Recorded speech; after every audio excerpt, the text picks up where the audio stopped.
The first time Sarah heard the tapping, she brushed it off. Sitting alone in her dimly lit apartment, a glass of wine in hand, she told herself it was just the old pipes groaning through the walls.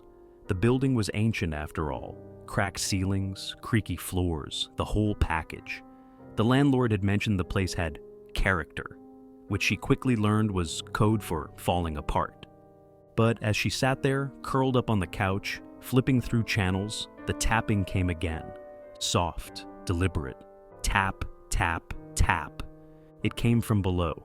Sarah frowned, muting the TV and leaning forward. The floorboards were cold beneath her bare feet as she crept to the center of the living room, staring down. Another tap. She exhaled, rolling her eyes. Great, noisy neighbors. But when she mentioned it casually to her landlord the next day, expecting to hear about a new tenant, he simply blinked at her in confusion. "The unit below you?" he asked. "That apartment's been empty for years." Sarah's stomach twisted. "Are you sure? Because I've been hearing things." He gave her a withered look, shuffling through his paperwork. "Well, no one's rented it. Maybe it's the pipes or a rat. Happens in these old places. But I can assure you, miss, no one lives down there." That night, Sarah lay in bed, staring at the ceiling.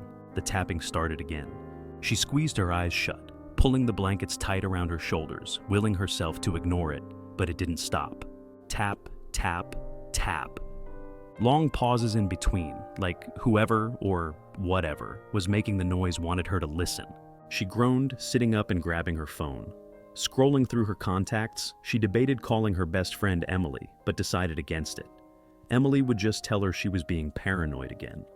Instead, Sarah got out of bed, barefoot and cautious. She walked to the spot where she had heard it before, right in the middle of the living room. Holding her breath, she pressed her ear to the floor. At first, nothing. And then, "I see you!" Sarah yelped, stumbling back, heart hammering against her ribs. She stared at the floor, wide-eyed, chest rising and falling in shallow gasps. No way. No freaking way. It had to be in her head, right? By the next morning, Sarah was convinced she needed to do something. She visited the landlord again, pressing him harder. "You're absolutely sure there's no one living below me?" He sighed, annoyed now. "Miss, that apartment's been empty since Mr. Harper passed away." Sarah blinked. "Passed away?" The landlord scratched the back of his head uncomfortably. "Yeah, guy lived there alone for years. Bit of a recluse, you know? He passed in the apartment. Took weeks before anyone even noticed." Sarah's skin prickled. "What happened to him?" The landlord looked uneasy. "Died in his sleep. That's what they said, at least." The tapping continued that night. Sarah couldn't sleep. Every time she closed her eyes, she heard it. Soft, insistent. Her fingers twitched with restless anxiety, and finally, she made a decision.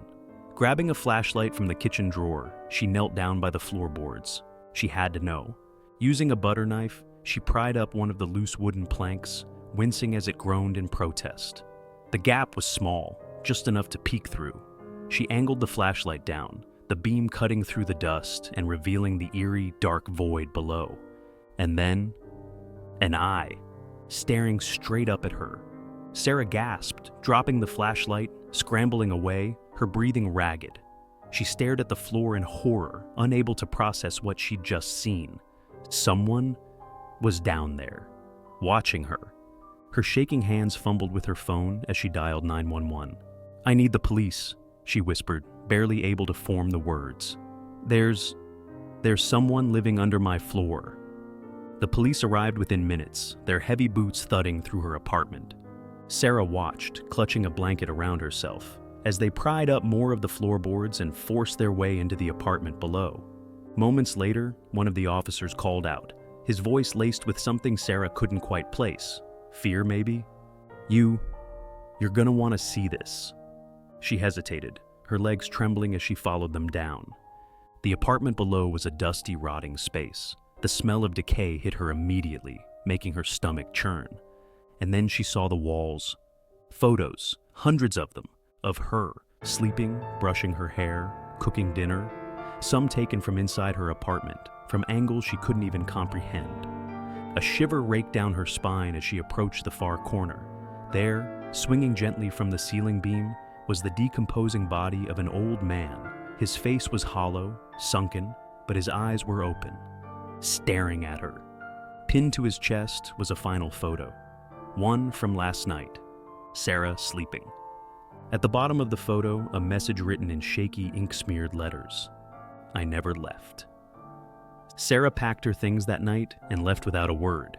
She never went back, never asked questions. But sometimes, late at night, in a different city, in a different apartment, she still hears it. Tap, tap, tap. And she wonders if Mr. Harper ever really left at all.